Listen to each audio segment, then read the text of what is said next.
Saya mau tanya sedikit nih sama jemaat. Eh, Ketika kita tahu hari ini hari Minggu, kita mau beribadah, benar nggak sih? Jemaat ketika datang ke sini betul-betul mempersiapkan hati buat Tuhan. Ataukah cuma sekedar datang, mendengar, setelah itu hilang begitu saja? Saya rindu ketika kita berkumpul di tempat ini, bukan sekedar bertemu, berkumpul, tapi ada satu tujuan kita datang di sini. Kita memberi buat Tuhan, hati kita beri buat Tuhan. Jangan sampai kita sia-sia sudah bangun pagi, sudah berdandan nyampe sini. Jangan sampai kita berdandan secara jasmani, tapi rohani kita tidak dandani. Amin saudara. Jadi kita datang ke sini karena Tuhan sedang mendandani rohani kita, supaya kita cantik di depan Dia. Amin. Supaya Dia bisa menikmati kita. Amin. Jadi saya minta mulai hari ini, ya minggu depan kalau ada ibadah lagi, coba kita persiapin. Coba kalau kita tahu satu hari ketika kita mau pergi satu liburan, jauh hari loh kita udah siapin, nanti gue kalau mau pergi ke sini mau pakai baju apa ya. Kita mau berangkat ke sini kita udah persiapin banyak hal. Karena kita begitu excited mau masuk dalam liburan. Tapi pernah enggak ketika kita mau menghadapi hari Minggu, ibadah bersama Tuhan, excitednya seperti kayak gitu, persiapan jauh hari. Bahwa Tuhan, tolong aku ketika aku datang ke rumah-Mu Tuhan, aku bisa memberi yang terbaik.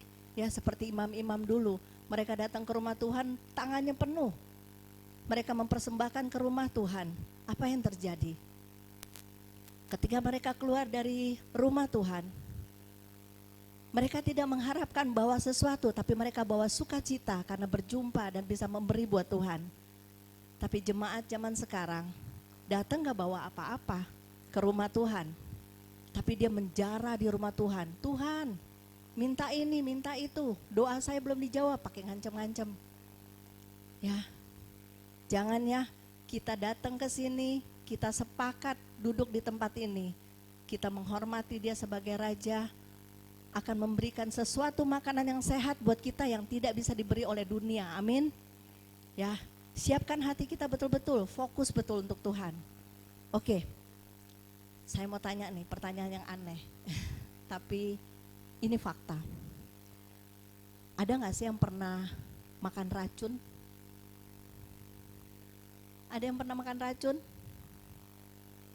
Pak Philip pernah, tapi masih hidup, puji Tuhan. Baygon, puji Tuhan. Kalau sampai minum baygon aja belum mati, berarti Tuhan masih kesempatan. Artinya Tuhan masih sayang sama kita, amin. Mungkin di sini juga banyak masa lalu pernah ngalamin hal yang aneh-aneh. Ketika gak tahan dengan masalah, ngalamin badai. Banyak orang yang bilang begini, aduh gue mati aja deh. Betul gak? Ya, tapi kalau kita gak mati hari ini kita masih hidup, anugerah besar gak sih? Anugerah besar loh. Karena Tuhan memberi kesempatan terus. Tadi Tuhan bilang loh waktu nubuatan, aku tidak pernah menyerah. Kalau Tuhan tidak pernah menyerah, kita juga jangan menyerah dong. Baru masalah persoalan kecil aja kita udah nyerah. Ya, berjuang ya, kita sama-sama berjuang di sini. Kita sedang bertanding hari-hari yang jahat. Kita hadapin hari ini, kita masuk di hari-hari yang jahat. Tapi bagaimana caranya? Kita jangan sampai kita makan racun. Oke, mungkin judul khotbahnya agak aneh, tapi saya diberkati sekali ya. Dosa dapat menjadi racun yang mematikan atas hidup kita. Jadi sebenarnya kalau orang melakukan dosa, tiap hari dia udah teguk racun. Tadi kayak Pak Philip bersaksi, pernah mau minum baygon, gak mati. Artinya kesempatan yang Tuhan kasih. Kita semua melakukan dosa. Kita melakukan dosa. Tapi kenapa kita belum dipanggil hari ini? Itu yang Tuhan tadi bilang, aku tidak pernah menyerah. Amin. Ya, tapi ingat, Tuhan itu baik sekali. Tapi Dia juga menghanguskan. Amin. Kita bukan berhadapan sama Tuhan yang cuman baik, tapi tetap Tuhan yang ada didikan, Tuhan yang begitu bijaksana. dia punya aturan, dia punya satu ketetapan. Dia bilang aku tidak menghukum. Adil dia bilang begitu buat kita, aku tidak menghukum. Tapi firmanku ketika kita melanggar, baru kita kena hukum. Hitung-hitungannya nanti tutup mata. Baru kita tahu, waduh, kita mau minta ampun lagi udah gak bisa, mundur pun gak bisa. Ya, dosa dapat menjadi racun yang mematikan. Ingat saudara, kalau sampai hari ini kita masih kasih makan dosa, kita lagi minum dikit-dikit racun. Tapi baik Tuhan loh, racun aja belum matiin kita. Harusnya sianida dikit aja bisa bikin mati orang. Amin enggak? Ya, tapi ini tiap hari kita minum racun. Itu anugerah luar biasa loh, dia basuh kita terus dengan darahnya. Dia basuh kita, dia kasih kesempatan buat kita. Tapi seberapa besar kita menghargai darah dia yang mati di kayu salib untuk membersihkan racun-racun dosa di dalam hidup kita. Amin. Oke, pertanyaan saya, dosa satu orang bisa nggak berdampak sama orang kiri kanan kita? Bisa ya? Bisa banget ya. Jadi kita tahu konsekuensinya ya. Kalau kita bikin dosa, kita juga bisa merugikan lingkungan kita. Kita bisa juga merugikan bukan cuma lingkungan kita, apalagi orang-orang yang terdekat sama kita, keluarga kita, rumah tangga. Salah keputusan, tabur tuai. Apa yang kita lakukan, kita akan menuai. Kalau kita menabur dengan baik, kita akan bersorak-sorai bersama Tuhan di kekekalan nanti, amin. Tapi jangan sampai kita tabur dosa, kita minum racun terus, merusak iman kita, merusak tubuh kita, merusak segala sesuatu kehidupan kita, sehingga apa? Sampai kita binasa. Oke. Perbuatan dosa dapat menjadi jerat atas diri kita maupun lingkungan kita. Bukan hanya meracuni diri kita, tetapi juga dapat meracuni orang-orang di sekitar kita. Ya, kita udah bisa ngerasain begitu banyak kok. Gara-gara satu orang, imbasnya ke banyak orang. Oke. Ada banyak contoh dosa dapat meracuni diri kita sendiri, tetapi dosa kita juga dapat meracuni orang lain di sekitar kita. Kita bisa lihat, pertama-tama saya kasih contoh kisah Akan. Coba Pak Efrem. Oh, Pak Efrem silakan. Kalau Pak Efrem baca selalu tegas, lugas, ya. Tapi ketika bacanya udah tegas, yang lain yang dengar juga aminin sungguh-sungguh ya. Bukan cuma sekedar mendengar, tapi melakukan. Amin. Coba lihat deh di Yosua 7 ayat 20 sampai 26. Silakan Pak Efrem baca. Yosua 7 ayat 20. Lalu Akan menjawab Yosua, katanya, benar, akulah yang berbuat dosa terhadap Tuhan Allah Israel, sebab beginilah perbuatanku. Ya, terus lanjutkan. Ayat 21. Aku melihat di antara barang-barang jarahan itu jubah yang indah buatan Siniar dan 200 sikal perak dan sebatang emas yang 50 sikal beratnya. Lihat. Aku mengingininya. Ya. Maka aku ambil. Ya. Semuanya itu disembunyikan di dalam kemahku dalam tanah, dan perak itu dibawa sekali. Terus lanjutkan ayat ke-23.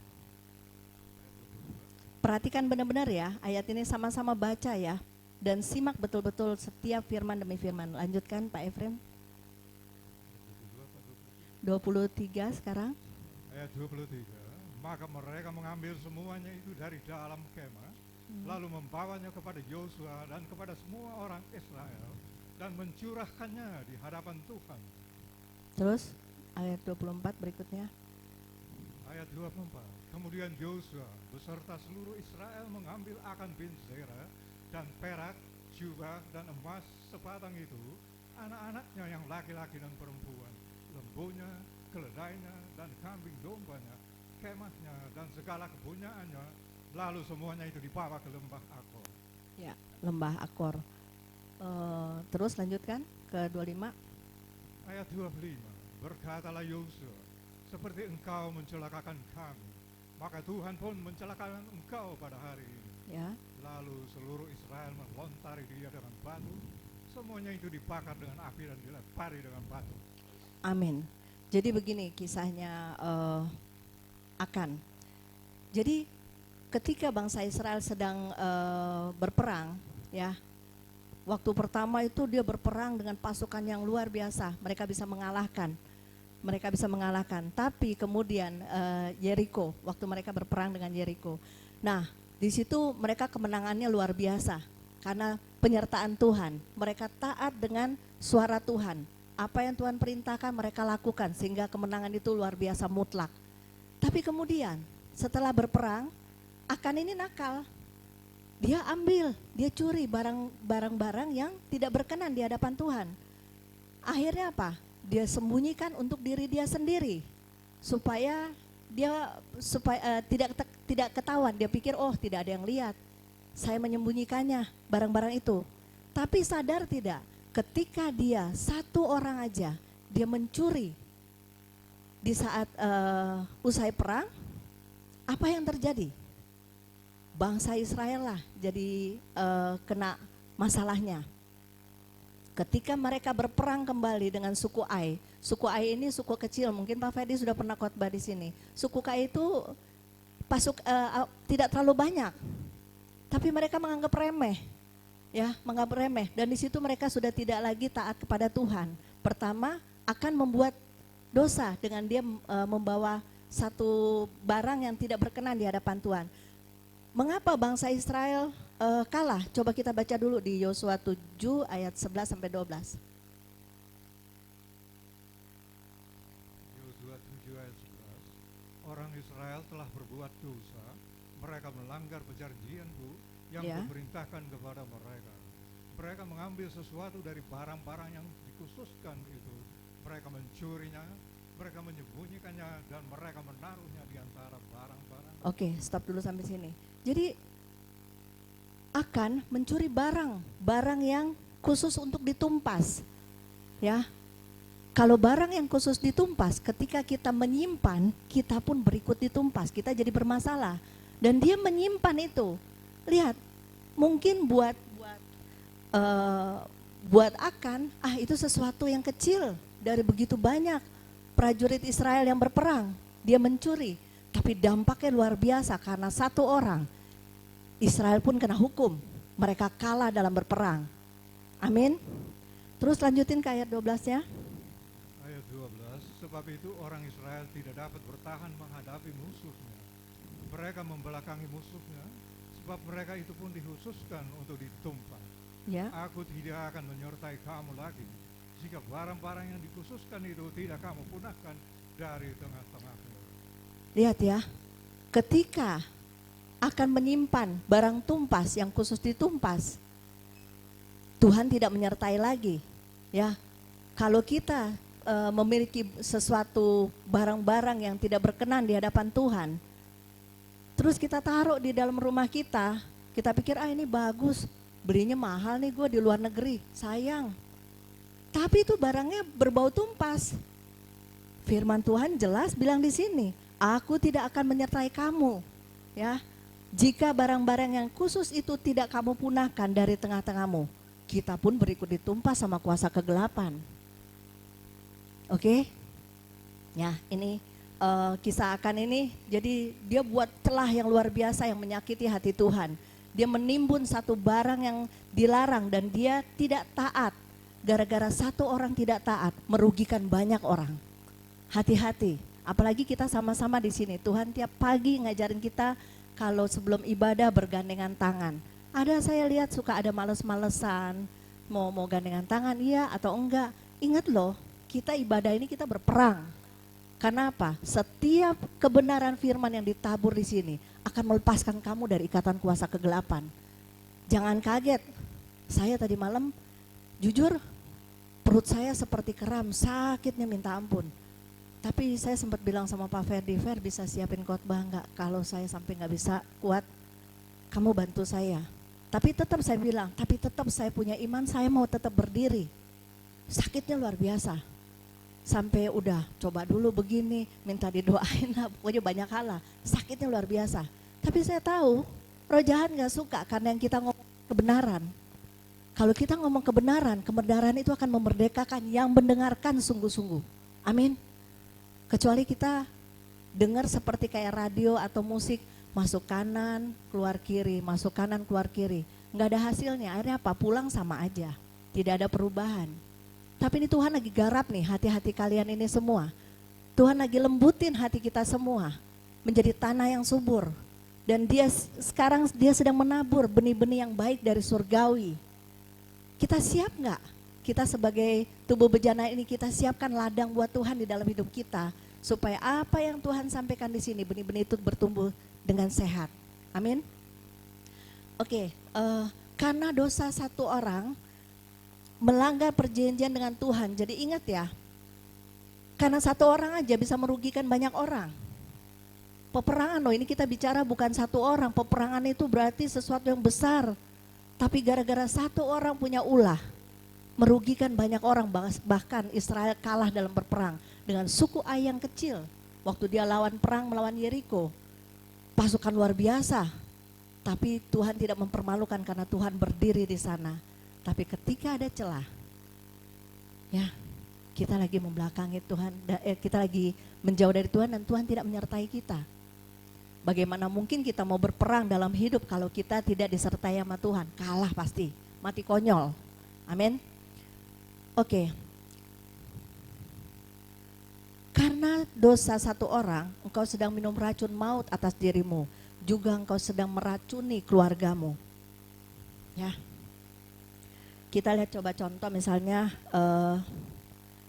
dalam pelayanan tidak sepakat dan menjadi celah bagi lingkungan. Kalau kita pelayanan, kita ini ministry Tuhan kasih chosen generation ini buat kita semua untuk menggarap ladang Tuhan. Nah, Tuhan udah kasih nih ladang. Kita semua dipercayakan di sini. Kalau ketemu di sini bukan kebetulan. Makanya waktu Pak Ferdi, berulang-ulang kali saya tekankan, waktu Pak Ferdi dipilih menggembalakan, Tuhan bilang begini, aku pilih kamu menggembalakan tanpa jemaat. Agak bingung memang kita, kenapa Tuhan tanpa jemaat? Lalu Tuhan lanjut tekan lagi, ngomong ke Pak Ferdi, jadikan mereka semua pengerja. Artinya, kalau kita ibadah, Tuhan tidak mau kita menjadi tamu.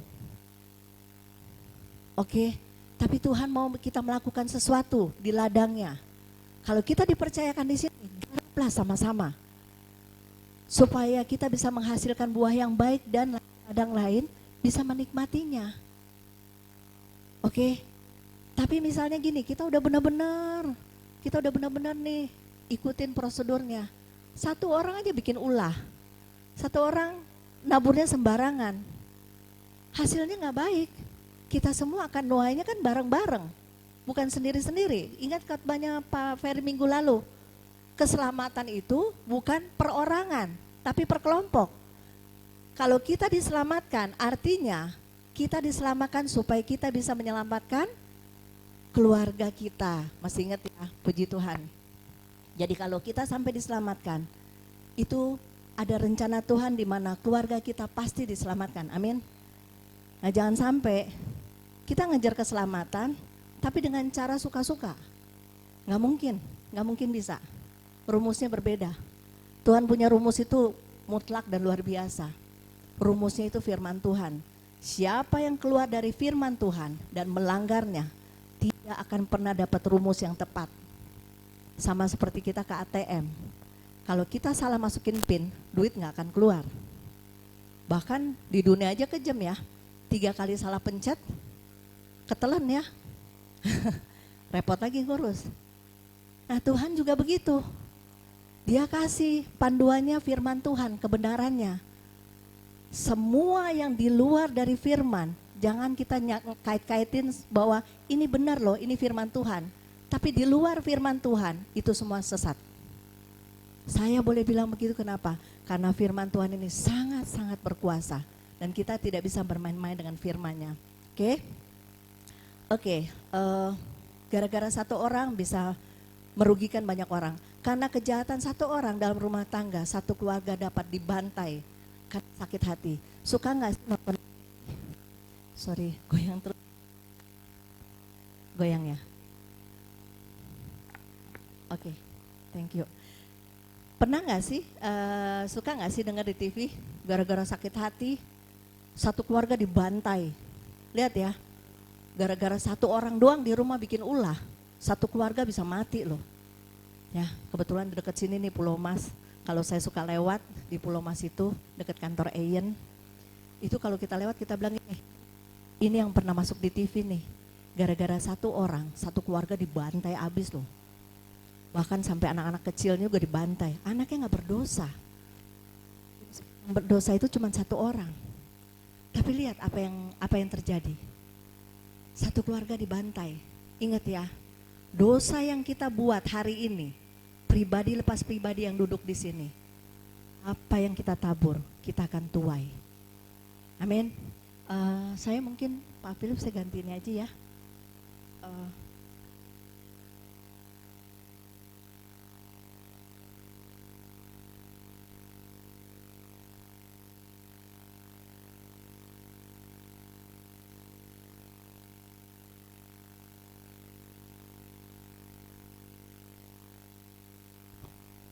Oke.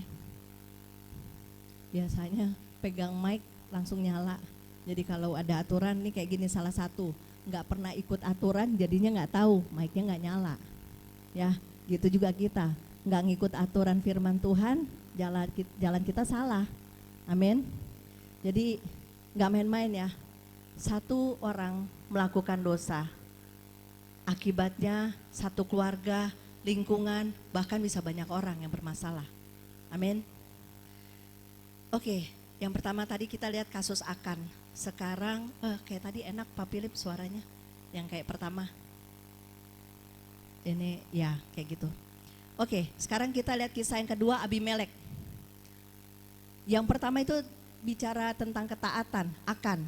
Ketika Akan tidak taat, dia tidak ikut aturan perintah perang yang Tuhan pimpin, akhirnya apa? Dia mencelakakan bangsa yang besar itu, bangsa Israel. Sehingga apa? Dipukul kalah oleh bangsa yang kecil, yaitu suku Ai. Jadi nggak main-main ya. Kita mau berdikit di chosen generation ini, tapi kita bisa memenangkan banyak jiwa kalau kita mau. Ya. Kita yang sedikit gini, kita bisa memukul mundur musuh di luar sana yang begitu banyak. Banyak orang yang terhilang, tapi sedikit dari kita di sini menjadi pasukan-pasukan yang militan. Amin. Oke, sekarang kita lihat kisah yang kedua, Abimelek.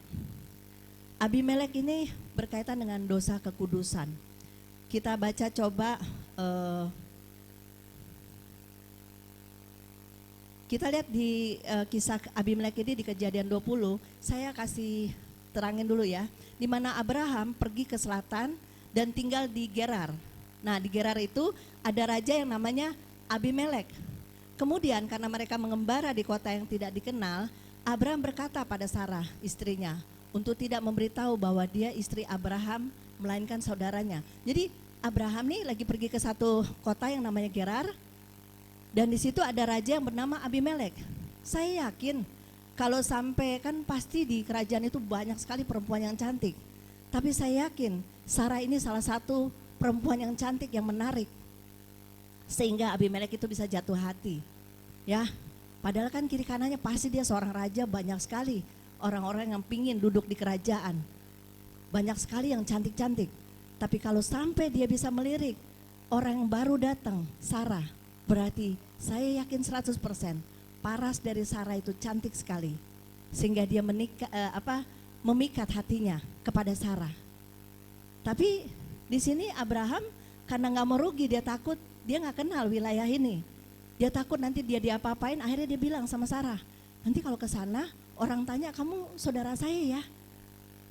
Dia menolak untuk supaya jangan bilang jadi istrinya. Tapi apa yang terjadi?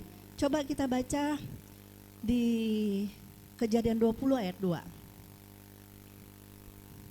Kejadian 20 ayat 2. Oleh karena Abraham telah mengatakan tentang Sarah istrinya, dia saudaraku, maka Abimelek raja Gerar menyuruh mengambil Sarah. Ya, karena Abimelek pikir, wah ini nggak ada yang punya, nggak ada yang milikin. Kalau gitu boleh dong aku pinang dia menjadi istriku, nggak ada yang salah. Ya, karena dia tidak terikat dengan siapapun. Dan Abimelek menjadikan Sarah menjadi istrinya. Tapi kemudian karena Abimelek tidak tahu bahwa Sarah adalah istri Abraham, maka diambillah Sarah sebagai istrinya. Lalu apa yang terjadi? Ya, kita lihat coba di Kejadian 20 ayat 18. Kejadian 20 ayat 18, sebab darinya Tuhan telah menutup kandungan setiap perempuan di istana Abimelek karena Sarah istri Abraham itu. Ini masalahnya Abimelek kan gak tahu kalau Sarah itu istrinya Abraham. Tapi kemudian dia mengalami di dalam satu kerajaannya, kok perempuan-perempuannya rahimnya seperti ditutup semua. Ada salah apa di sini? Dia bertanya-tanya, kenapa kok sampai ngalamin, sementara waktu dulu biasa-biasa aja. Tapi ketika dia meminang Sarah sebagai istrinya, terjadi satu masalah. Dia bertanya, apa yang telah terjadi? Abimelek bertanya apa yang salah sehingga kerajaannya mengalami masalah. Lalu Tuhan memberi mimpi kepada Abimelek. Karena Abimelek tulus, dia tidak tahu. Ya, coba baca di Kejadian 20 ayat 3 sampai 4. Kejadian 20 ayat 3, tetapi pada waktu malam Allah datang kepada Abimelek dalam suatu mimpi serta berfirman kepadanya, engkau harus mati oleh karena perempuan yang telah kau ambil itu, sebab ia sudah bersuami. Ya, serem ya. Tetapi pada waktu malam Allah datang kepada Abimelek dalam suatu mimpi serta berfirman kepadanya, engkau harus mati oleh karena perempuan yang telah kau ambil itu, sebab ia sudah bersuami. Wajar dong Abimelek bingung. Lah, kan kata perempuannya dia bersaudara sama Abraham. Begitupun juga Abraham. Dia sebenarnya posisinya sebenarnya tidak salah karena dia tidak tahu bahwa Sarah ini istri daripada Abraham, betul? Ya. Dan dosa seseorang akan meracuni dirinya sendiri sampai berujung pada kematian. Lihat. Ini di sini Tuhan warning buat si Abimelek. Kalau lu terusin, apalagi lu jamah di perempuan, mati lu. Tuhan warningnya keras sekali. Jangan menjamah, karena dia bukan milikmu. Dia ada suaminya. Oke? Coba baca di Kejadian 20 ayat 3.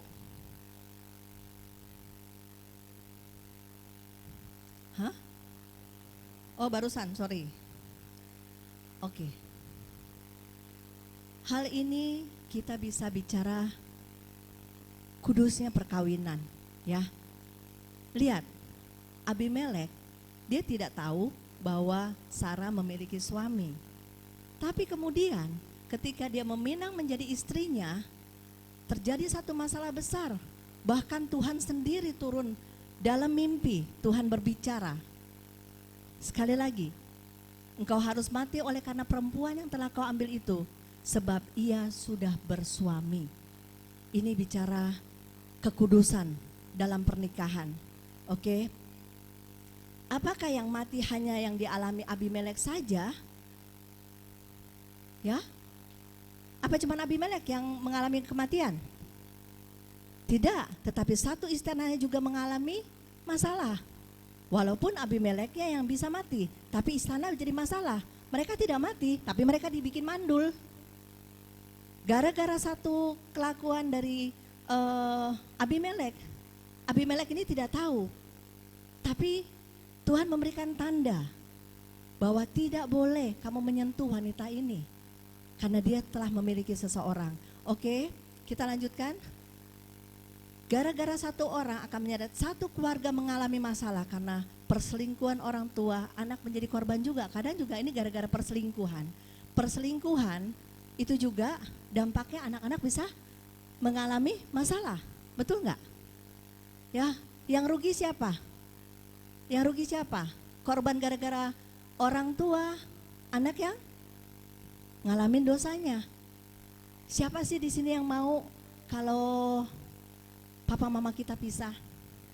Siapa yang mau di sini? Hah? Kita begitu banyak konseling dari tahun 2000 sampai 2024.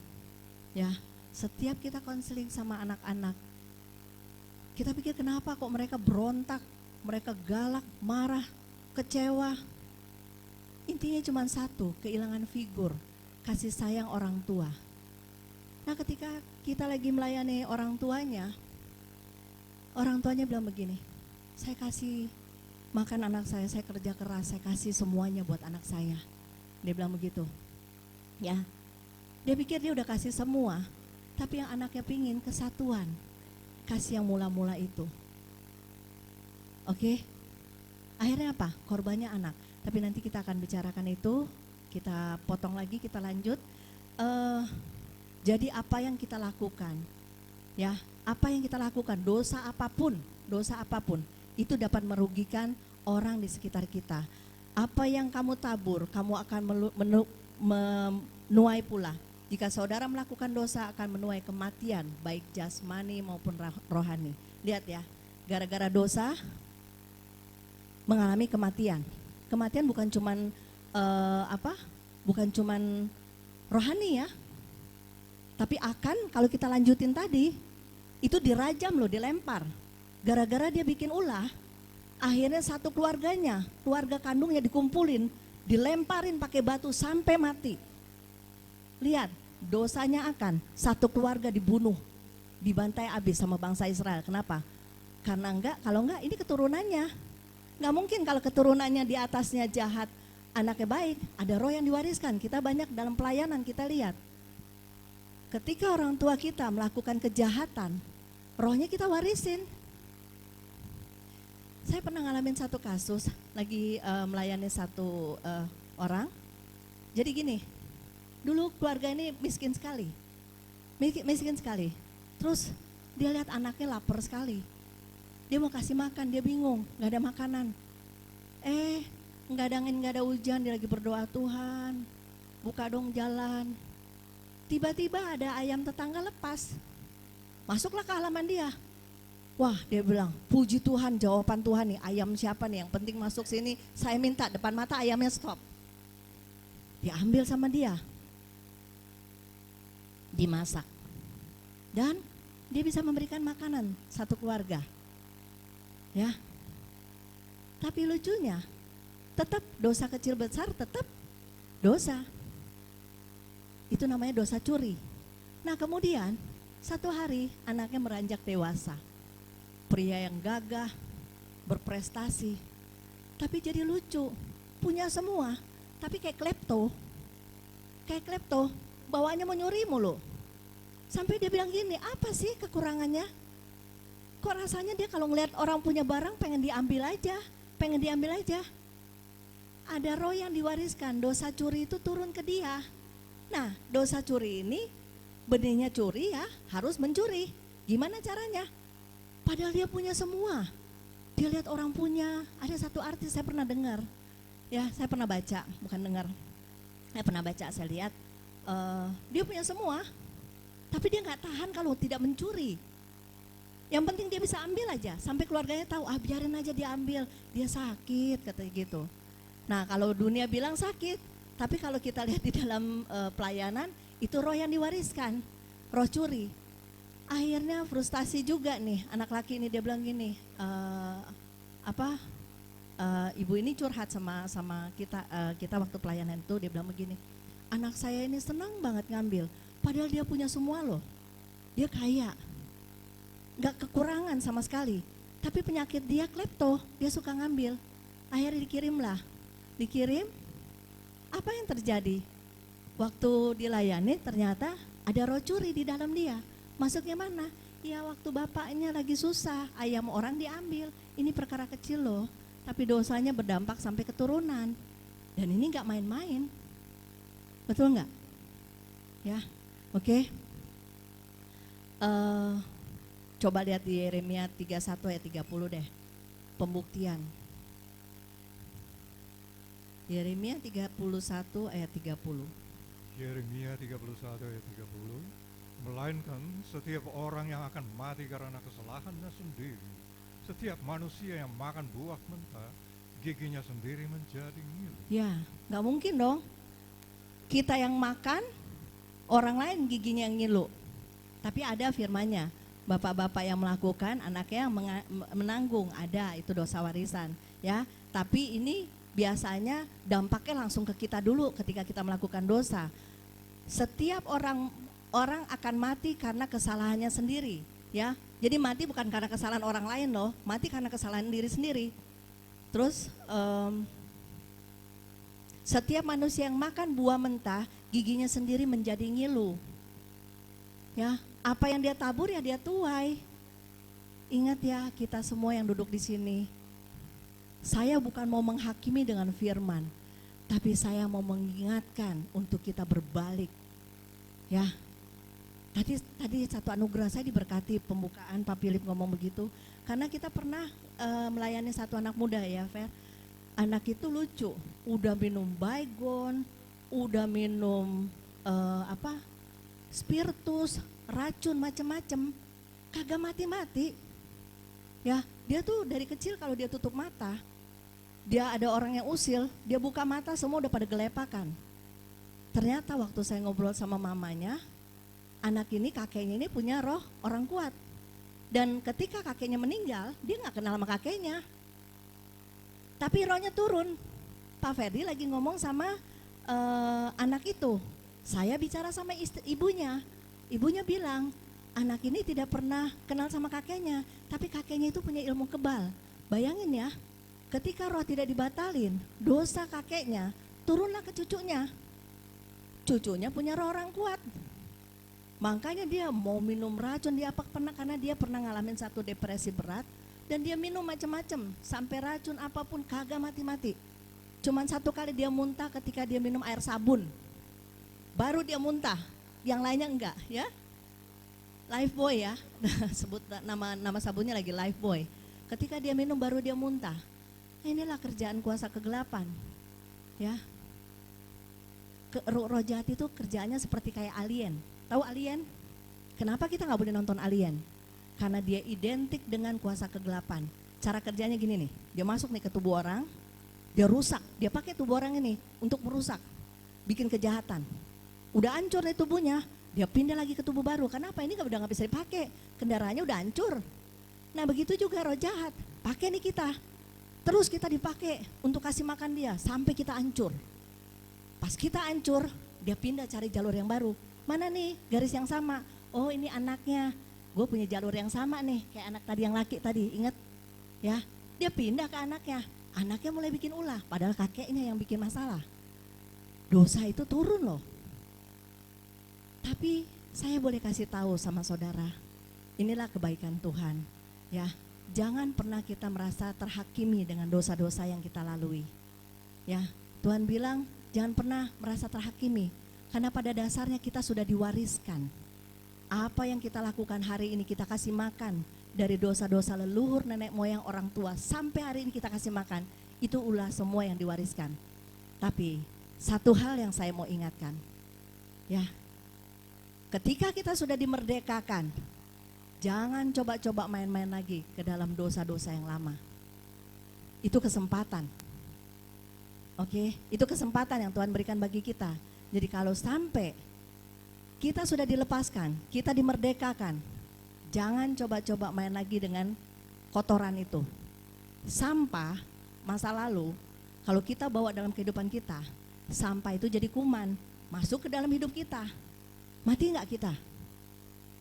Ya, Pak Ferdi, gara-gara salah makan, keracunan, lumayan masuk rumah sakitnya.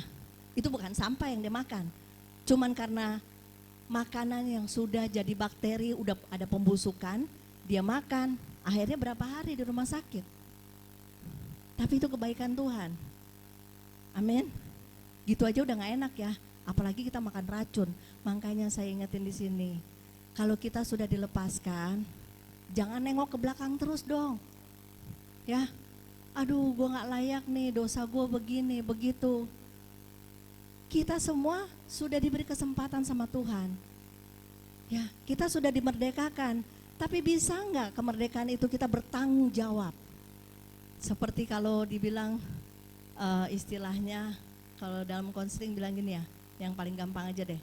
Indonesia merdeka tahun 45, Korea tahun 48. Lebih mana yang maju? Korea, kenapa? Indonesia isi kemerdekaannya dengan korupsi. Hancur negara kita. Sampai hari ini udah jelas tulisannya. Tidak ada bayar, gratis. Tapi di sini dia buka laci.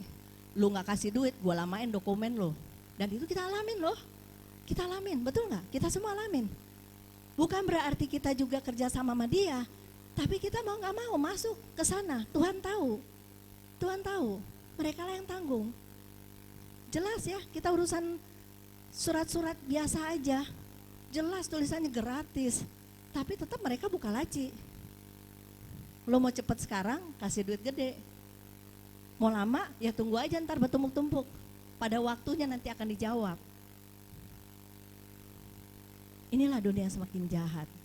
Ya, kita terus akan bersentuhan dengan dunia yang jahat ini, tapi jangan sampai kita terhanyut dengan dunia. Tapi kita harus bertobat, kita harus ikut cara Tuhan. Amin. Apa yang kamu tabur, kamu akan menuai pula. Jika saudara melakukan dosa, akan menuai kematian, baik jasmani maupun rohani. Saya tekankan kembali.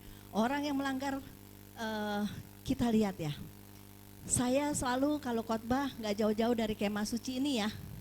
Kemah suci ini replika surga nih. Jadi kalau nanti konseling yang ketemu Pak Ferdi, ketemu saya, mungkin yang Pak Roy secara global. Tapi kalau ketemu sama kita akan bicarakan lagi nih kemah suci. Kemah suci itu replika surga. Kita semua di sini ibadah supaya bisa masuk surga. Jadi kalau kita mau masuk surga, ada aturan mutlak untuk kita masuk ke sini. Ya, ada aturan mutlak. Kita nggak bisa main-main. Dan di dalam kemah suci ini, lihat, bentuknya seperti salib. Bentuknya seperti salib. Di dalam kemah suci, ini ada penebusan atau Tuhan telah melakukan dengan darahnya, Dia telah curahkan di dalam kemah suci itu. Jadi kalau kita mau masuk ke sini, tanpa ada kematian daging, kita tidak akan pernah bisa masuk. Makanya kenapa selalu ketika kita mau masuk ke dalam doa atau kita mau menerimakan sakramen, sakramen ada 3 ya. Kalau kita lihat sakramen itu ada 3. Baptisan, perjamuan, pernikahan. Ini sakramen loh. Di mana surga terlibat. Dan sakramen itu lihat posisinya bukan kebetulan. Ini sakramen yang pertama baptisan. Ini ada di halaman. Amin. Kemudian sakramen kedua, perjamuan kudus atau pengorbanan darah Yesus. Sakramen ketiga, pernikahan. Ini semua tempat surga loh. Surga terlibat. Kamu tidak akan pernah masuk dalam surga kalau kamu melanggar sakramen ini semua. Sakramen ini. Lihat, kalau kita mau masuk dalam baptisan, tetap awalnya ini pertobatan. Ini korban bakaran, kalau kita mau masuk, tetap kita harus beresin dosa-dosa kita. Kalau kita mau ibadah hari ini, kita masuk, mau berangkat ke gereja, kita nggak akan dapat sesuatu kalau kita nggak beresin hati kita. Benar nggak? Ya, jadi kalau kita masuk di sini masih ada emosi, marah, masih ada masalah, suka-suka. Artinya kita belum masuk ke sini. Fisik kita ada di sini, tapi roh kita masih di luar sini. Betul nggak? Betul nggak sih? Ini surga kan? Nah ini korban bakaran. Korban bakaran itu pengampunan dosa. Setiap kita mau berjumpa sama Tuhan, beresin dulu hidup kita. Percuma kita layani di rumah Tuhan saat ini, di tempat ini, kalau kita nggak beresin hidup kita. Amin. Ya. Jadi kalau hari ini yang duduk di sini, ketika masuk dalam ibadah hari ini, masih ada nyangkut sama sesama, atau kita masih punya dosa, belajar untuk minta ampun. Nanti Tuhan tolong kita kok. Belajar. Tuhan pasti bisa tolong kita. Karena kita tidak akan bisa masuk lebih terus ke sini. Untuk masukkan ini kan kita ada kandil, firman Tuhan. Ini meja roti sajian atau pengorbanan Yesus, ya, tubuh dan darah Yesus, ada perjamuan, dan di sini ada mesbah ukupan, pujian penyembahan. Tadi kita lakukan, betul nggak? Nah saya tanya sekarang, ketika kita tadi datang sini, startnya ini udah diberesin belum? Kalau ini nggak diberesin, mungkin kalian lagi nyanyinya di pinggir-pinggir sini nih. Tuh. Ke sini, ke gambar. Betul nggak sih? Kita kan Tuhan bilang kan, ketika kita menyembah Tuhan, kerajaannya datang. Jadilah kehendakmu di bumi seperti di surga. raja kita datang. Tapi ketika raja kita datang, jangan kaget kalau dia menghampiri orang-orang yang benar-benar beresin ini. Orang yang beresin ini artinya aku lagi membersihkan jubahku yang kotor supaya aku layak berjumpa dengan Tuhanku, Allahku. Oke? Ya, mulai minggu depan sebelum kita ibadah, masing-masing di rumah, malam bisa gak kita doa, Tuhan, aku besok mau ibadah, mempersembahkan sesuatu bagi Tuhan. Tubuh kita ini adalah bait Roh Kudus Allah loh. Kita mau mempersembahkan, jangan asal-asalan. Kalau kita mempersembahkan asal-asalan gak nyampe loh. Ini makanya saya tanda tanya, termasuk saya. Ketika tadi ibadah, betul gak saya sudah beresin hati saya sama Tuhan? Waduh, rasanya kita harus meraung sakitnya ya. Kalau kita menyakiti hati Tuhan, kita masuk dengan jubah yang kotor, compang-camping. Coba deh, kalian pernah ngalamin pernikahan kan, yang sudah berumah tangga, ya. Tiba-tiba ada orang datang compang-camping, suka-suka datang, wah, pokoknya masuk aja ke dalam ruangan itu. Rasanya gak nyaman ya, secara dunia. Mungkin kalau rohani, mungkin kita lihat masih ada rasa, ya udahlah biarin lah. Tapi kalau orang dunia, udah dikasih tempatnya mewah, di hotel berbintang, yang masuknya compang-camping ikut mau berpesta di sini. Kira-kira pandangannya bagaimana? Dunia aja bisa tahu, kasih baju yang terbaik. Nah, kita mau menghadap Raja, menghadap Tuhan, hancur kita kalau kita nggak persiapin ini loh. Oke? Pertanyakan masing-masing di tempat kita masing-masing ya. Kita koreksi satu-satu, kita belajar ya. Bukan menghakimi, tapi kita mau belajar supaya kita benar-benar nyampe ke tujuan yang benar. Bukan cuman keselamatan, tapi dipermuliakan bersama Tuhan. Ini kita masuk dalam perkawinan anak domba. Di sini kita menjadi mempelai yang kudus, tanpa cacat, tanpa celah. Jangan bilang kalau hidup cuman sembarangan, orang yang cuman sekedar selamat. Firman Tuhan kan bilang, itu adalah anak-anak gampang. Anak-anak gampang itu tinggalnya di mana kalau mati? Ya, dia cuman aku percaya Yesus, tapi dia belum pernah ada perjuangan. Ya di sini tetap masuk, tapi di halaman. Itu yang dibilang anak-anak gampang, gak ada perjuangan. Nah kita yang masih sehat, yang masih kuat, tujuan kita bukan keselamatan, tapi dipermuliakan bersama. Ini kesempurnaan. Kita menjadi mempelai, dia yang sebagai raja menjemput kita. Amin. Pertanyaannya, kita mau sekedar selamat atau mau jadi mempelai yang sempurna? Kalau mau jadi mempelai yang sempurna, begini aja jalannya masih miring nih. Ya, mau masuk pelayanan aja gak ada minta ampun sama Tuhan. Kayaknya sah-sah aja. Baru jalan di mobil, diserempet melotot. Matanya sampai keluar. Apa lu? Gue bacok lu. Ya, lihat aja. Ya. Habis itu dengan tenang masuk dalam gereja, glory, glory, haleluya. Maaf ya walaupun saya suaranya gak sebagus YL.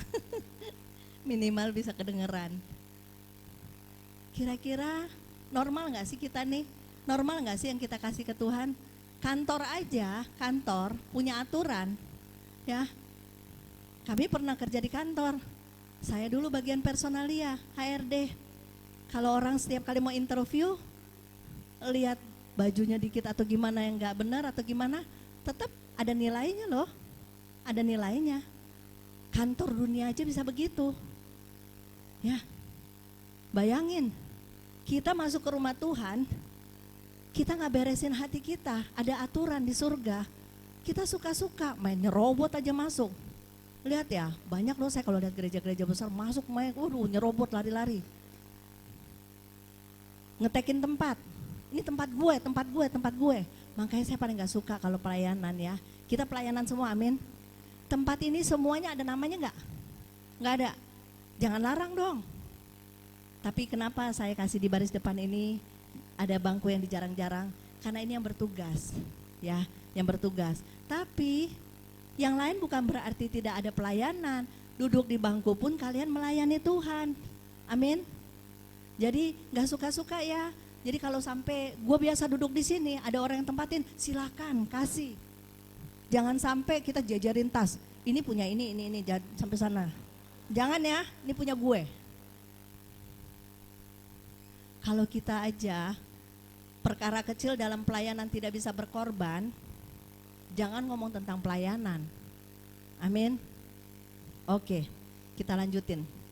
Jadi salah satu sakramen itu baptisan. Baptisan itu di halaman. Ketika kita mau masuk baptisan, ketika sudah dibaptis, saya tanya sama saudara, sudah hidup baru belum? Sudah belum? Coba yang keras. Kalau sudah, berarti kalian sudah mematikan daging dong. Ya. Kalau kita baptis, kita masih kedukun, kita masih suka-suka hidupnya, kita masih sembrono, kira-kira sudah hidup baru belum? Hidup baru itu ada perubahan dari karakter dunia, karakter iblis menjadi karakter Kristus. Tapi kalau kita bilang kita sudah hidup baru, karakternya masih setan, kira-kira kita sudah hidup baru belum? Ya, saya juga lagi pertanyakan diri saya, udah belum ya? Bukan kalian aja, ini pergumulan loh. Ini ada loh firman-Nya berlaku untuk kita hamba-hamba Tuhan. Kita semua ini hamba Tuhan, amin. Kita semua yang duduk sini adalah hamba Tuhan. Makanya Tuhan bilang, jadikan mereka semua pengerja. Jadi yang duduk di sini kalian ada pengerja. Kita hamba-hamba Tuhan. Tapi jangan sampai kita kedengar dari surga. Tuhan bilang, Tuhan, aku telah mengusir setan demi namamu, berbuat demi namamu. Itu orang-orang pelayanan loh, berkarunia. Betul nggak? Kalau dia ngusir setan, punya karunia dong. Dia hamba Tuhan dong. Tapi kenapa Tuhan bilang pergi, aku tidak mengenal kamu? Jangan sampai proyek Tuhan tetap harus selesai. Di sini kita semua main berkarunia. Kebetulan kita semua di sini teman-teman berkarunia. Tapi jangan pikir karunia yang kita pakai itu jalan keselamatan buat kita. Tidak. 100% tidak. Jalan keselamatan kita adalah pertobatan kita, hubungan intim kita sama Tuhan. Itulah jalan keselamatan. Dan apa yang kita lakukan hari ini, itu yang akan menentukan upah. Di mana ya orang bilang rumah saya di surga gede atau kecil ya. Nah ini upah-upah yang kalian lakukan. Ketika kalian lakukan firman itu jadi upah. Seberapa besar rumah kamu di surga, itulah yang kamu kerjakan. Tapi kalau kamu juga tidak tanggung jawab, tetap terlempar. Ya, aku tidak mengenal kamu. Buktinya dia melayani kok. Tapi terlempar keluar. Jadi nggak sembarangan ya, pelayanan nggak suka-suka. Hormati kehadiran Tuhan. Kalau udah datang ke sini, jangan main-main. Oke? Hormati Tuhan. Ucap syukur saya lihat teman-teman kasihan loh. Itu tim musik jor-joran kalau main. Jadi kalau udah selesai juga kasihan mereka, keburu mungkin kebelet pipis atau lari-lari lagi, mereka masuk lagi. Puji Tuhan. Tapi saya pernah ketemu di satu gereja. Kami lagi ibadah. Selesai ibadah, selesai mereka main musik. Pemusik YL semua nongkrong di luar. Saya keluar sama Ferdi. Waduh, mereka melayani, mereka pikir mereka melayani. Melayani itu satu paket. Ketika mereka undang hadirat Tuhan datang, ya. Ketika undang hadirat Tuhan datang, Tuhan lagi mau berbicara nih. Kita lagi undang raja, mereka ngacir. Abis itu petantang-petenteng, gua hari ini udah melayani Tuhan. Nol. Ya. Bukan cuman YL, singer atau pemusik. Kita pun yang di sini duduk sama. Apa yang kita sudah berikan yang terbaik buat Tuhan? Hati. Hati ini yang Tuhan mau nikmati. Kalau kamu berani datang ke sini, berilah hatimu yang terbaik buat Tuhan. Amin. Ya. Oke, kita lanjutkan. Markus 1 ayat 4.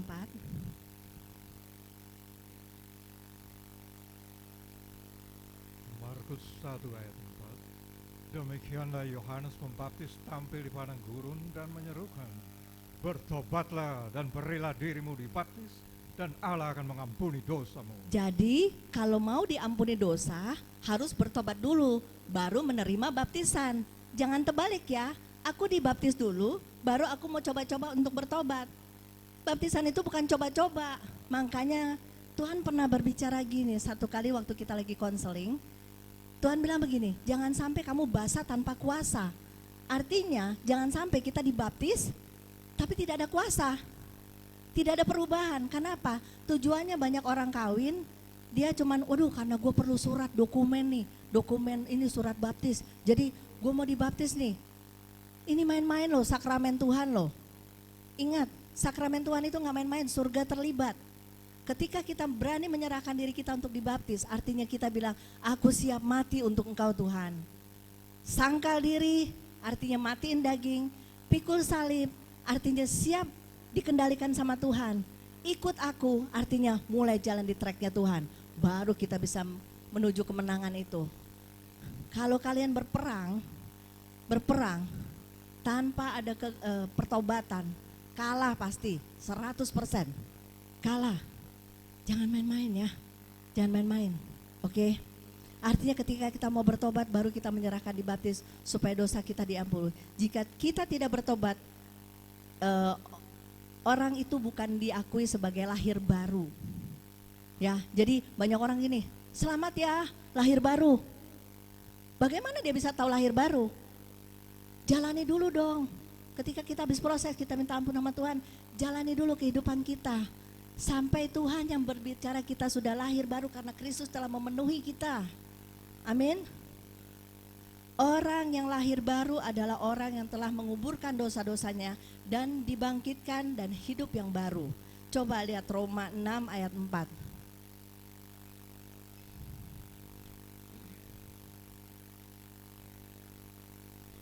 Roma 6 ayat 4. Dengan demikian kita telah dikuburkan bersama-sama dengan Dia Ya. oleh baptisan dalam kematian. Dalam kematian daging ya. Dalam kematiannya, dalam dosa-dosa kita terus supaya sama seperti Kristus telah dibangkitkan dari antara orang mati oleh kemuliaan Bapa. ya. Demikian juga kita akan hidup dalam hidup yang baru. Baru kita hidup dalam hidup yang baru kalau kita masuk proses kematian daging. Ya, keinginan-keinginan duniawi kita, semua yang kita kepengen. Kalau kita sudah matiin daging kita, baru kita bisa masuk dalam proses kehidupan. Itulah yang disebut lahir baru. Jangan bilang kita lahir baru tuh yang dimana kita cuman masuk dalam baptisan, abis itu kita masih dosa. Itu bukan hidup baru, karena Kristus belum nyatu sama kita. Ya, jangan main-main sama kerajaan surga. Ini saya bicara terus tentang kemah suci. Kemah suci adalah replika surga, makanya saya selalu tanya sama orang yang saya konseling, saya bilang begini, kamu tahu nggak kalau kamu sebagai tour leader, kamu bawa orang kalau masuk surga tuh kemana sih? Bingung orangnya jawab. Ya, tapi kalau orang memahami tentang kemah suci, pasti dia tahu caranya. Dia tahu tujuannya. Saya mau bawa nih, saya bawa tur ke surga. Gimana caranya? Ketika kamu sebelum masuk, beresin dulu dong sama Tuhan. Beresin. Ketika kamu sudah beresin, serahin diri kamu untuk masuk ke dalam hidup yang baru. Dengan cara apa? Bertobat. Baru kamu bisa dikatakan hidup yang baru. Masuk ke ruang kudus. Masuk ke ruang kudus, firman harus kuat. Ada pengorbanan waktu-waktu kita sama Tuhan. Ketika kita masuk dalam pribadi, ya, tubuh dan darah Yesus, di sini kita ambil. Tapi di keseharian kita, masuk itu pengorbanan waktu-waktu kita di saat pagi hari kita menyembah Tuhan. Itu pengorbanan waktu-waktu kita sama Tuhan. Baru kita bisa berjumpa dengan tabut perjanjian atau sang raja. Itu di ruang maha kudus. Nah, hanya mempelai Kristus yang bisa masuk ke sini. Ngayal kita kalau kita bilang aku mau jadi mempelai Kristus, ke gereja aja udah malas.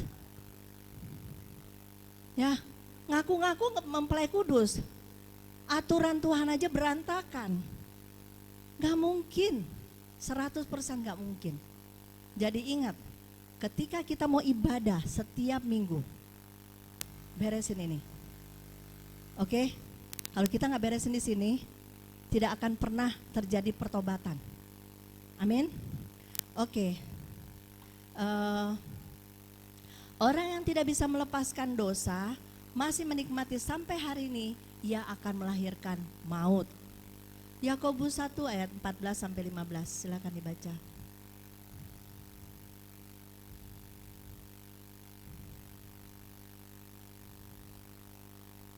Yakobus 1 ayat 14. Tetapi tiap-tiap orang dicobai oleh keinginannya sendiri, karena ia diseret dan dipikat olehnya. Olehnya itu siapa? Kuasa kegelapan, keinginan sendiri. Tapi jangan pernah juga kita selalu salahin kuasa gelap loh. Kita yang mau, abis itu kita bilang ya saya dicobai. Lihat ya, kayak Pak Fedi pernah khotbah mengenai Adam sama Hawa. Giliran Hawa makan itu semuanya salah menyalah. Ya, mereka nggak mau dipersalahkan, intinya satu, ngeles. Nah kita juga begitu, kita bikin dosa tapi kita ngeles. Terus lanjutin. Ayat 15, dan apabila keinginan itu telah dibuahi, ia melahirkan dosa. Dan apabila dosa itu sudah matang, ia melahirkan maut. Maut, ini bukan kata saya loh, kata firman. Ya, dan apabila keinginan itu telah dibuahi, akhirnya udah terikat nih. Dibuahi itu berarti udah terikat, nggak bisa lepas lagi. Ya, ia melahirkan dosa, dan apabila dosa itu sudah matang, ia melahirkan maut.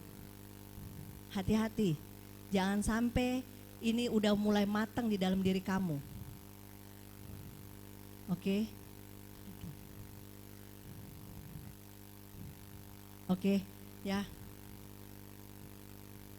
Kita lanjut sakramen yang kedua, perjamuan. Perjamuan posisinya di sini. Kalau di ruang kudus di sini. Oke, tapi dia bekerja sama. Pengorbanan untuk bisa kuatin firman. Ada firman, ada pengorbanan waktu kita sama Tuhan, ada pujian penyembahan. Ini semua kita lagi dilatih sama Tuhan untuk dimurnikan supaya kita bisa masuk. Jangan pikir kalau kita udah masuk di ruang kudus ini, kita udah pasti langsung berjumpa Tuhan. Kalau kita nggak kuat firman, tanpa kekudusan kan Tuhan bilang tidak bisa, ya, tidak bisa berjumpa dengan Tuhan kan? Tanpa kekudusan, kita dilatih firman, kita mulai ada pengorbanan waktu, pujian penyembahan. Tanpa kita dilatih seperti ini kuat, tidak mungkin kita berjumpa di sini. Banyak orang bilang begini, gerejanya Pak Ferdi terlalu lama ibadahnya. Sadar enggak? Kita kalau mati, cuman 2 yang kita ketemu di surga.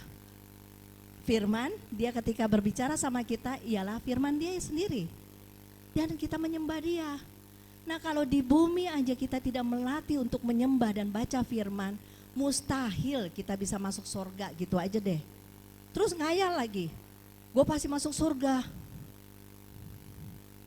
Ya, sadar ya. Sadar ya, ingat ya, ini syarat mutlak loh. Kita harus kuat firman, ada pengorbanan waktu, pujian penyembahan. Dan kita sekarang ini chosen generation, kita lagi dilatih. Tapi bukan cuma chosen generation, tapi mulailah kita berdoa bagi gereja-gereja lain. Ya, semua yang sudah suam-suam supaya salib Kristus ditegakkan. Makanya kita jangan cuma doa chosen generation, tapi gereja-gereja yang suam. Itulah tugas kita untuk berdoa, amin. Supaya mereka juga bisa bangkit, bukan cuma sampai kota kita, bangsa kita, tapi bangsa-bangsa. Tapi ingat, saya pernah khotbah waktu itu, kita sibuk sama bangsa-bangsa, lingkungan kita aja kita tidak peduli. Ya, kita doa bangsa-bangsa, peperangan, merdeka, tapi rumah berantakan. Bagaimana kita mau jadi contoh? Ya, bagaimana kita bisa menguatkan orang lain kalau kaki kita sendiri lemah? Tidak mungkin kita bisa berperang kalau kaki kita lemah. Kuatkan kita dulu, tegak berdiri dalam kebenaran, agar kebenaran yang ada di dalam kita akan memerdekakan orang lain. Gak mungkin kita mau merdekakan orang lain kalau kita sendiri lemah, terus kita mau berperang. Istilahnya maaf ya, kayak kukang, tahu kukang? Ya, kita harus lari kenceng, kukang kan slow. Jalannya begitu. Nah hidup kita rohaninya jangan sampai kayak kukang. Tuhan udah bilang berlari, tapi kita jalannya santai. Ya, ini waktunya kita berlari loh. Kejar kekudusan itu. Jangan rusak kita punya hidup untuk sesuatu yang sementara. Kejar kekudusan itu. Amin. Oke. Jadi sakramen perjamuan hal ini berbicara tentang pengorbanan Yesus melalui kematiannya. Coba kita lihat di 1 Korintus 11 ayat 27 sampai 30. Saya coba cepet ya. 1 Korintus 11 ayat 27. Jadi barang siapa dengan cara yang tidak layak makan roti atau minum cawan Tuhan, ia berdosa terhadap tubuh dan darah Tuhan. Ya, kita jadi berdosa ya terhadap tubuh dan darahnya. Artinya jika kita mengangkat tubuh dan darahnya tanpa mau bertobat, dosa kita tidak diampuni.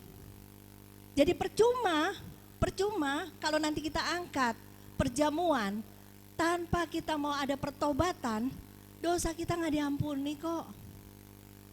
Kan ini firman Tuhan yang bilang, betul nggak? Tapi kalau kita menyadari dan minta ampun, maka dosa kita diampuni.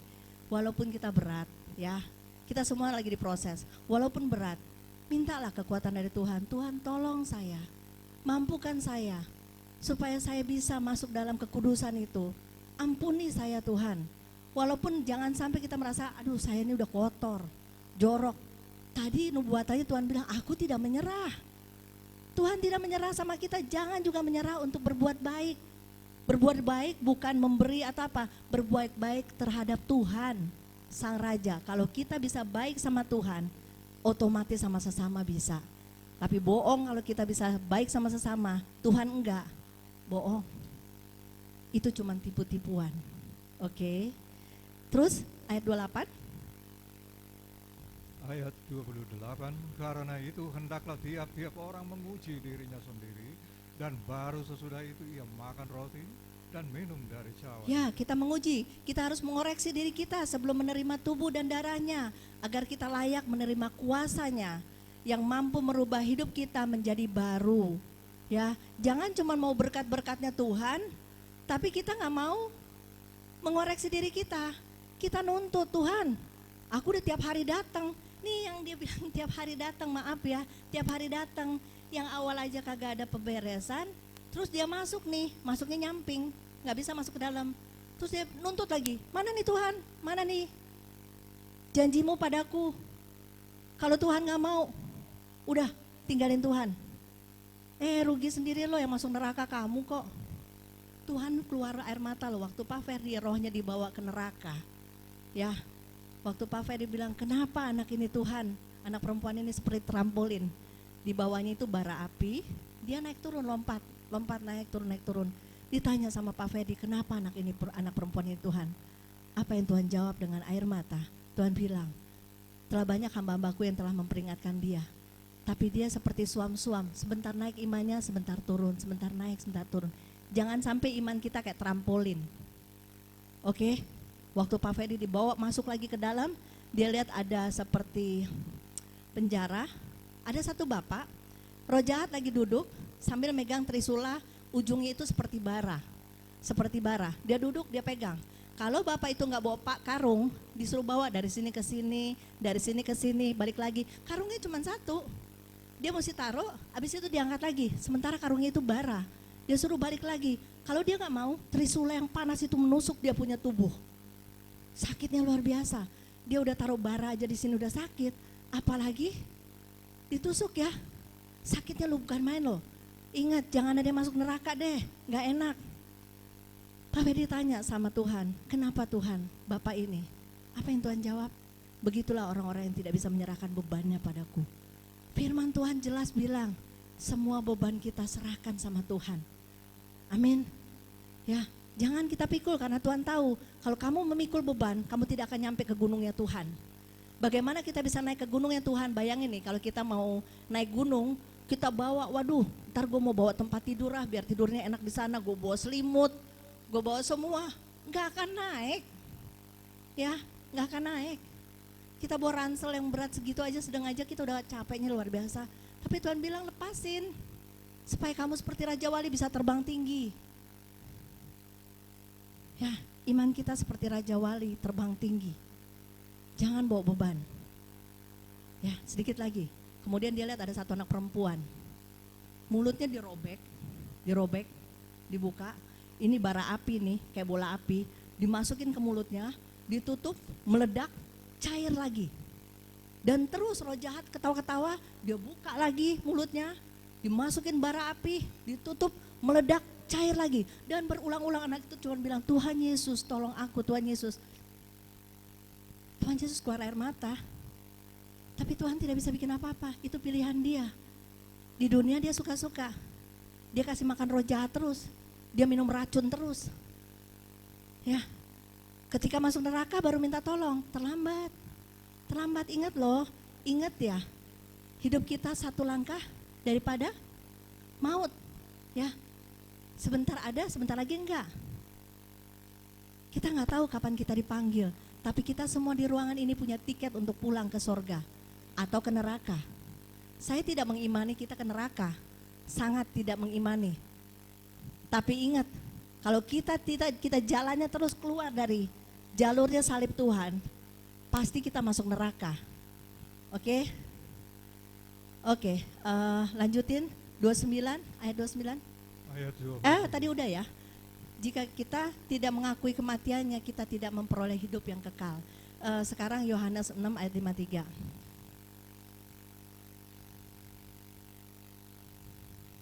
Oke. Yohanes 6 ayat 53. Maka kata Yesus kepada mereka, aku berkata kepadamu, sesungguhnya jikalau kamu tidak makan daging anak manusia dan minum darahnya, kamu tidak mempunyai hidup di dalam dirimu.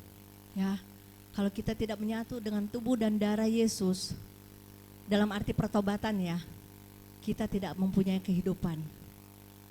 Tempat kita binasa, masuk neraka.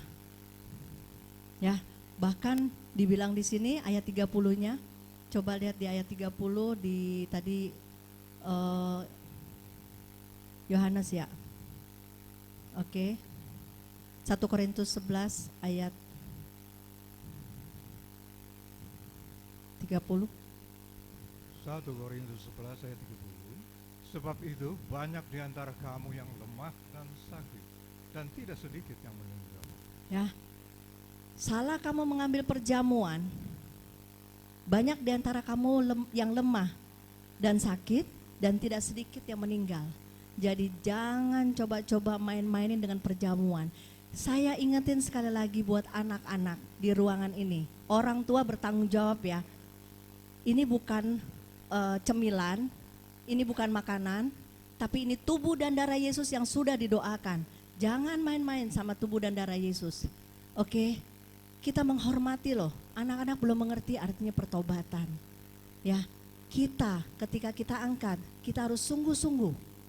Ketika kita berani kasih ke anak kita, masalah, jangan salahin Tuhan ya. Oke, jangan main-main sama tubuh dan darah Yesus.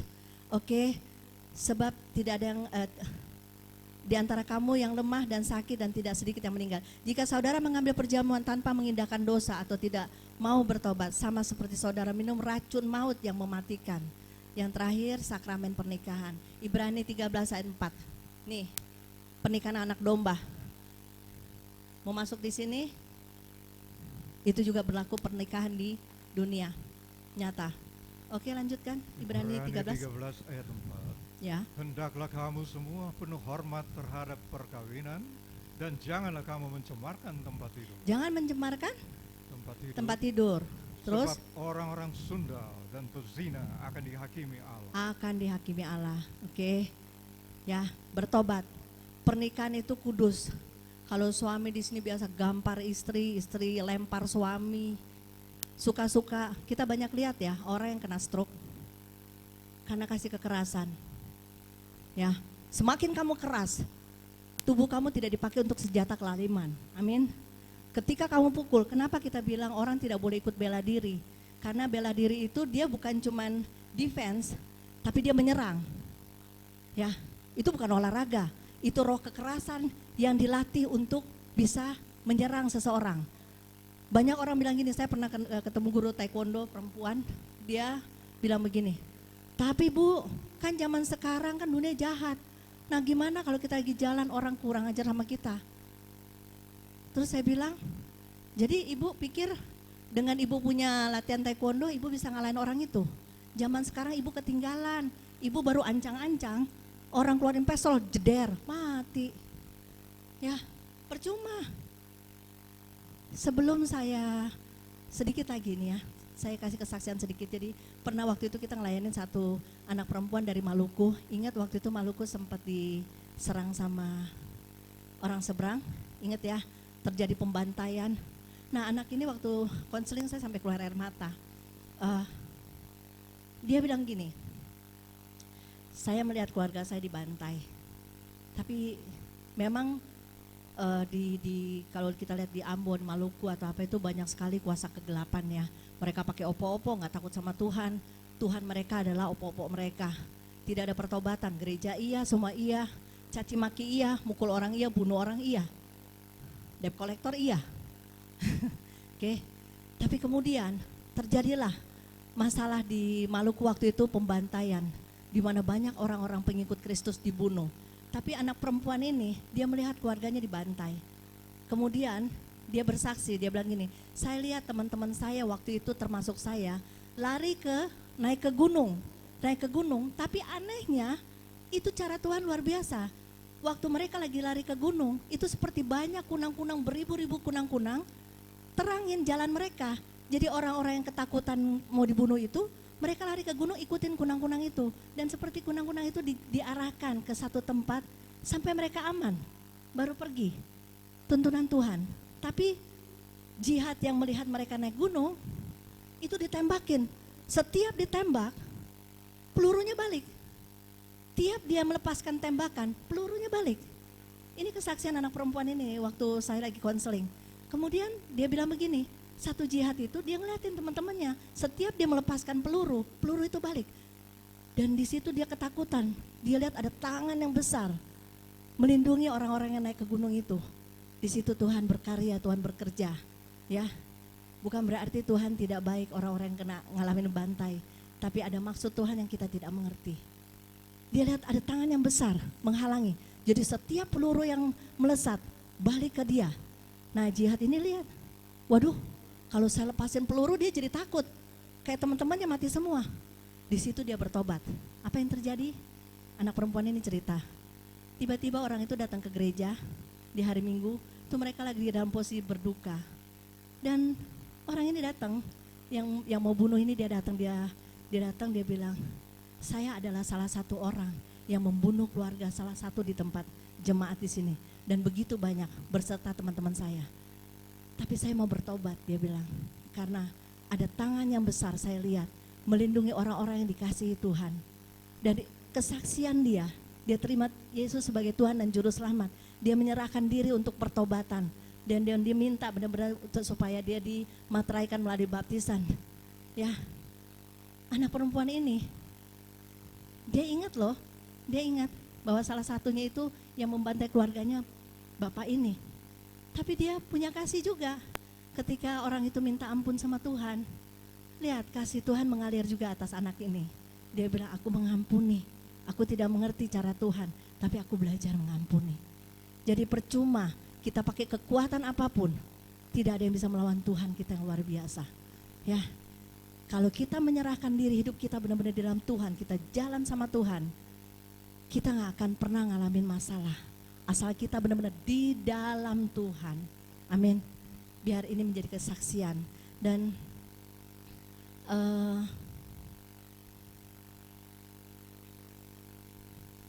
Tuhan menghendaki keturunan ilahi, ya.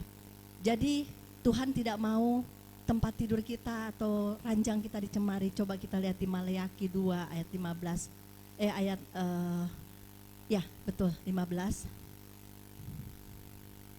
Maleakhi 2 ayat 15. Ya. Bukankah Allah yang usaha menjadikan mereka daging dan roh? Ya. Dan apakah yang dikehendaki kesatuan itu? Keturunan ilahi. Keturunan ilahi. Ketika Tuhan memateraikan dalam pernikahan, Tuhan mau ada keturunan-keturunan ilahi, artinya keturunan-keturunan yang kudus, yang tidak bercacat. Lanjut. Jadi jagalah dirimu dan janganlah orang tidak setia terhadap istri dari masa mudanya. Tidak setia dari istri atau suami masa mudamu. Masa mudamu berarti kasih yang semula. Ketika saya cinta Pak Ferdi, ya inilah kasih mula saya tidak akan tukar dengan yang lain. Dan tapi betul, saya mengucap syukur saya punya suami Ferdi, ya, karena satu hal, dia sebagai hamba Tuhan, saya merasa diberkati dalam hidup saya. Kenapa? Saya masuk petualangan rohani yang luar biasa saya ngalamin bersama Tuhan. Dan saya bersyukur kita gak butuh punya apa-apa, ya. Gak butuh punya apa-apa, asal Tuhan jangan diambil dari hidup kami. Makanya saya bilang, saya bersyukur punya suami Ferdi. Mungkin kalau suami saya orang lain, mungkin saya gak jalannya seperti ini. Tapi karena Tuhan sudah memilih suami saya Ferdi, inilah yang terbaik. Tapi sampai kapanpun, siapapun yang dipanggil duluan, saya akan setia. Ini janji pernikahan saya. Oke, Rizka tutup kuping ya, masih kecil. Oke, lanjutkan yang ke-16.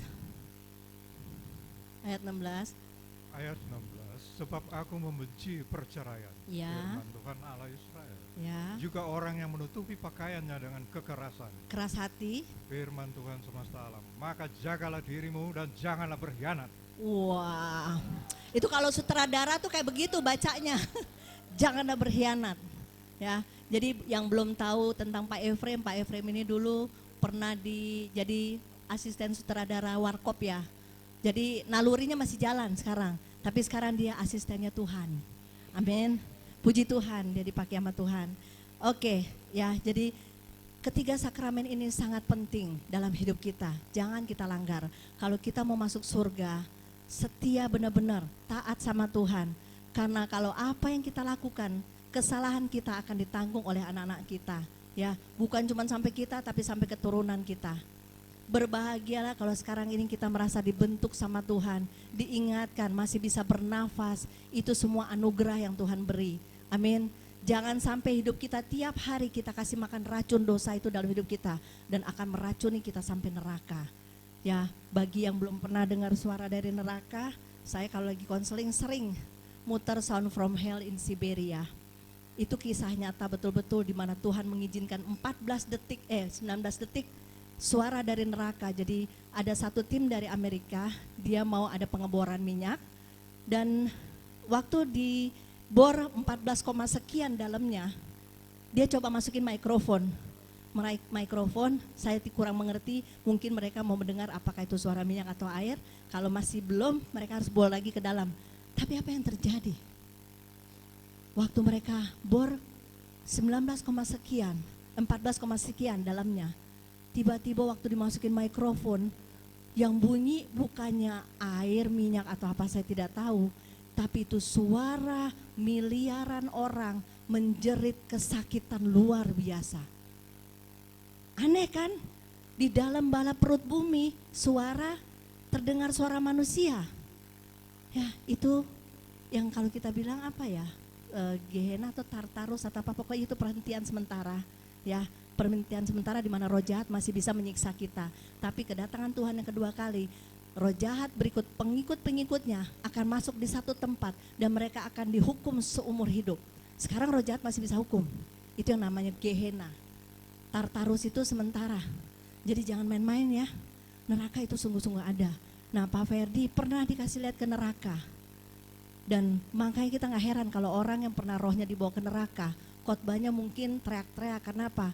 Cuman mau bilang bebalik. Jangan berdiri di pinggir jurang, kamu bisa binasa.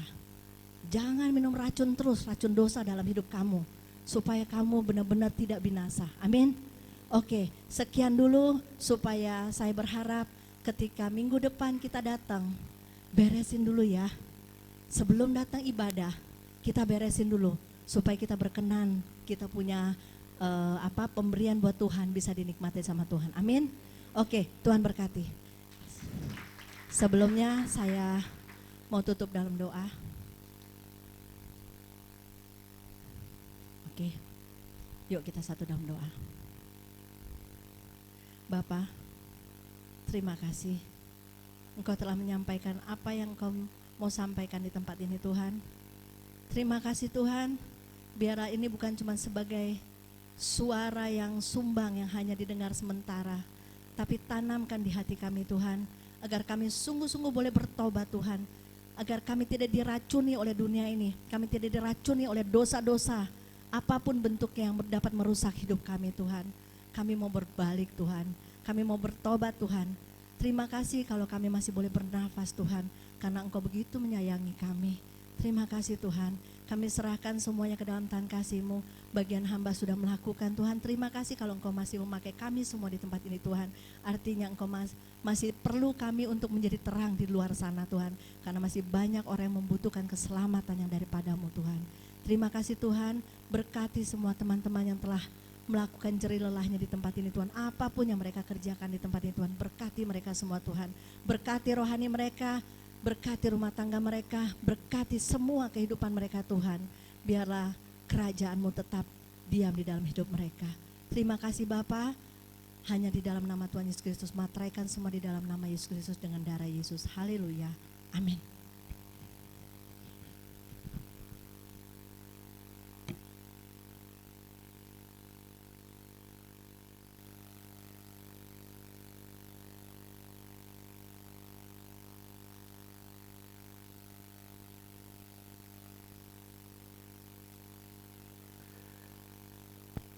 Jujur saya salut sama semuanya, termasuk sama istri saya.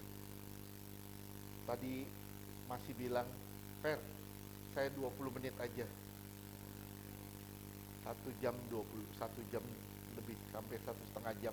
Intan bilang, waktu Intan saya bilang, Tan, 1 jam. Terus dia bilang apa? Tenang Kak, aku tidak pernah lebih dari 1 jam. Ternyata 1,5 jam juga. Lia bilang, Kak, aku 20 menit aja, silahkan. Saya bilang, ternyata 1 jam 18 menit. Ini luar biasa. Kenapa? Karena saya cuma bilang, Tuhan mau pakainya begitu kok. Kita nggak bisa batasin. Tadi saya coba, nggak apa-apa ya, sedikit ya. 5 menit aja, 5 menit. 5 menit beneran. Nggak 2 jam lagi, nggak. 5 menit. Tadi saya nangis beneran. Tuhan ngomong gini, saya ngelihat ada satu kertas, terus ada tangannya ini bawa penghapus, tahu penghapus? Bawa pulpen, bawa pensil yang ada penghapusnya. Terus kemudian di kertas ini kotor, dihapus. Kotorannya itu dihapus semua. Terus Tuhan bilang ini, aku menghapus kesalahanmu, aku menghapus kesalahan saudara semua. Tapi Tuhan bilang gini, tapi mengapa kamu tidak mau menghapus kesalahan orang lain dari hatimu? Hancur loh kita loh. Kita bilang, Tuhan ampuni dosa saya, puji Tuhan. Tapi kalau kamu tidak mau menghapus juga kesalahan orang lain, bagaimana jadinya? Tuhan bilang, aku hapus ya kesalahanmu, tapi kenapa kamu gak mau hapus kesalahan orang lain? Satu peristiwa ini terjadi di China, saya udah pernah cerita. Bapaknya dibunuh sama seorang pembunuh. Ini anak terluka banget. Terus kemudian si pembunuh datang ke gereja, ibadah bareng sama anaknya. Kemudian apa yang terjadi? Si pembunuh nangis luar biasa. Dia minta ampun sama Tuhan. Tuhan ampuni saya. Si anak sebagai korban, dia keluar. Kenapa? Dia bilang, gak fair. Kalau dia diampuni, gimana dengan papa saya? Apakah dia bisa membangkitkan papa saya? Dan yang satu nangis di dalam, yang satu nangis di luar. Nangis di luar kenapa? Karena dia pahit hati. Yang satu nangis di dalam kenapa? Karena dia bertobat. Yang diuntungkan siapa? Yang diuntungkan sebenarnya yang bertobat.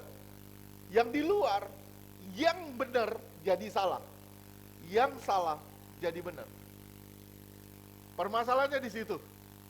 Ketika saudara mau berdamai dengan orang, mengampuni orang, di situ sebenarnya saudara sedang melepaskan beban saudara sendiri. Lepasin beban saudara sendiri. Banyak kekecewaan di dalam kita. Kita benci orang, kita sakit hati orang. Kita banyak beban di dalam kita yang tanpa sadar kita bawa sendiri. Puncak cerita yang di luar dijamah Tuhan juga. Dia bertobat, akhirnya berduaan pegangan tangan dan mereka ngambil perjamuan bareng. Itu cara Tuhan bekerja. Cerita siapa ini? Cerita siapa? Sebenarnya ini cerita dari bukunya John Sung, seorang penginjil di China. Ini kisah nyata, benar-benar kisah nyata. Bisa bayangin enggak? Bisa bayangin. Jika kita bertobat, Tuhan ampuni kita. Tapi kalau kita nggak mau ampunin kesalahan orang, kita yang bermasalah. Jangan sampai kita yang jadi masalah karena dosa orang lain. Tuhan ingetin itu tadi, Tuhan hapus, ada tangan besar, hapus di kertas itu, bersih sampai bersih. Tapi Tuhan bilang, kenapa kamu tidak mau menghapus kesalahan orang lain dari hatimu? Saya cuma bilang, kalau kamu mau diampuni, kamu pun harus mengampuni. Sebelum kita masuk dalam perjamuan, apa arti perjamuan sih? Apa arti perjamuan? Satu, pengampunan. Amin enggak? Ini pengampunan. Gimana caranya kita ambil ini kalau kita nggak bertobat? Gimana caranya kita ambil ini kalau kita nggak mau ngampunin orang? Saya cuma bilang sama saudara, ayo saudara kalau mau berdamai, berdamai. Berdamai dengan Tuhan dan berdamai dengan sesama. Berdamai dengan Tuhan itu bertobat. Berdamai dengan sesama. Jangan ada beban di antara kalian. Saya cuma bilang, fair. Salib itu fair. Ke atas nyambung, ke samping juga harus nyambung. Oke, kita mau masuk dalam perjamuan kudus. Sebelum kita masuk dalam perjamuan kudus, saya mengundang saudara, tundukkan kepala, bertobat sungguh-sungguh, bertobat sungguh-sungguh dari semua kesalahan-kesalahan kita.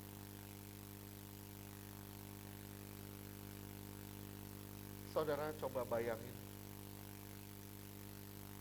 Tuhan hapus dosa saudara. Tuhan mandiin saudara. Tuhan bersihin saudara dan Tuhan mandiin saudara. Tapi konyolnya apa? Saudara nyimpen kotoran di dalam diri saudara, di dalam tubuh saudara sendiri. Luarnya bersih. Bagaimana dengan dalamnya kalau kotor?